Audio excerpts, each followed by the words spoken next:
What's up, everybody? Andre here, and I'm really starting to think this rain just isn't going to end today.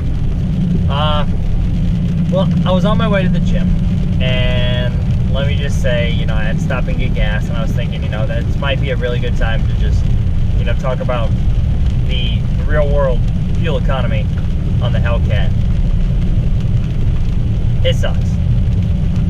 I mean, it really sucks. I mean, there's no other way to put it, but if you were expecting anything else, you're foolish. However, I will say that for what you get, it's really not that bad. Now, I'm getting about 16 on average rolling through town. And, that's not flooring it all the time. That's like driving like a normal human being most of the time. That's, I took my car on a 2-hour road trip and back, and, I was averaging 20. Driving fairly reasonably. I mean, my Scat Pack that I used to have, with the 6-speed, oh man, I got 13 everywhere. Highway 18-ish, but 13 all over town. I mean, it was horrible. I mean, the Scat Pack honestly was worse than the Hellcat. Now, if I had the manual Hellcat instead of the automatic, I probably would see, a bit lower. I mean, truth be told, even driving in sport and track mode most of the time, you still will never shift as efficiently as an automatic. That's just a fact. So you win some, you lose some, I guess. But yeah, this gas mileage is definitely low. It's not a Honda Civic. Now, I was never worried about the gas mileage. Like I said, especially stepping from my Scat Pack to this this is actually an improvement. And it's not as awful as people make it out to be. Now, it really scares me, the people that say they get like 10 everywhere they go, and it's stock. I don't know. I couldn't imagine.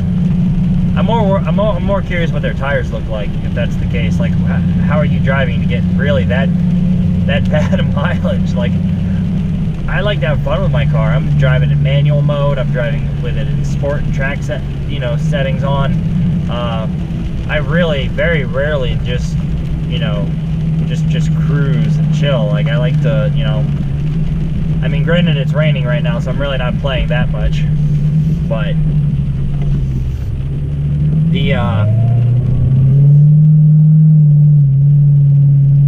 there's not much else I can say about the fuel economy. Of course, it takes premium, which really, when you do the math over 17 gallons, an extra 30-40 cents isn't that much. You definitely can't use regular 87. That would just, I shudder to think of the person that actually would use 87 in a Hellcat. Like, why buy a car this expensive and then be like, oh no, I want to save money at the pump? I have nothing to say to a person like that. They're out there. I know they are. I remember hearing a story one time.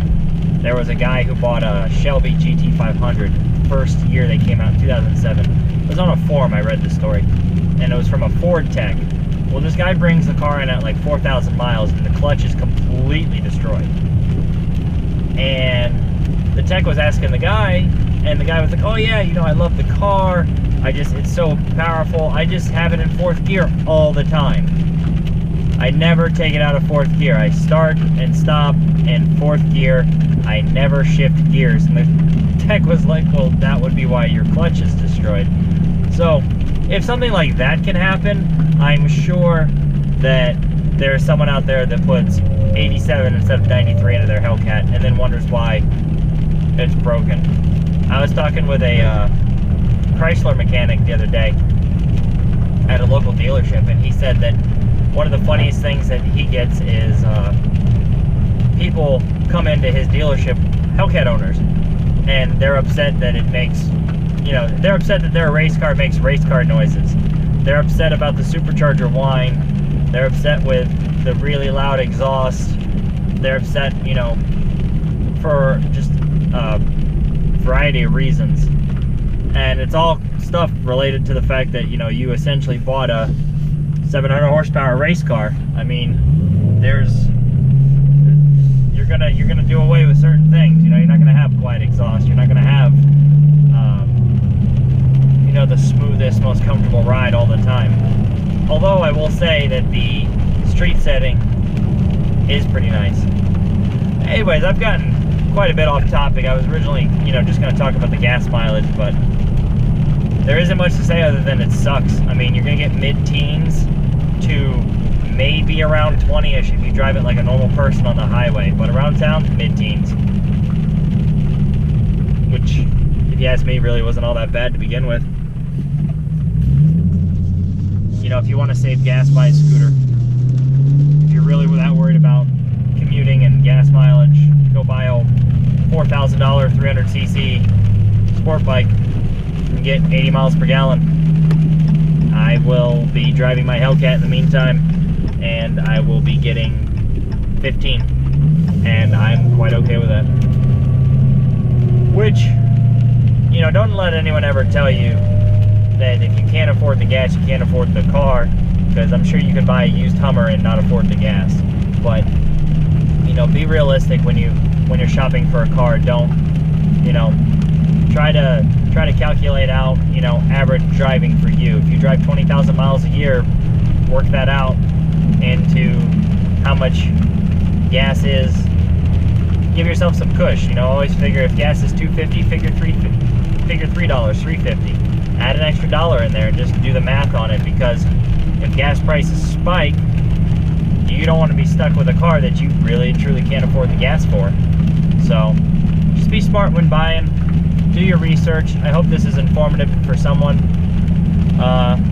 And, well, I'm almost to the gym, so I'll talk to you guys later. Peace.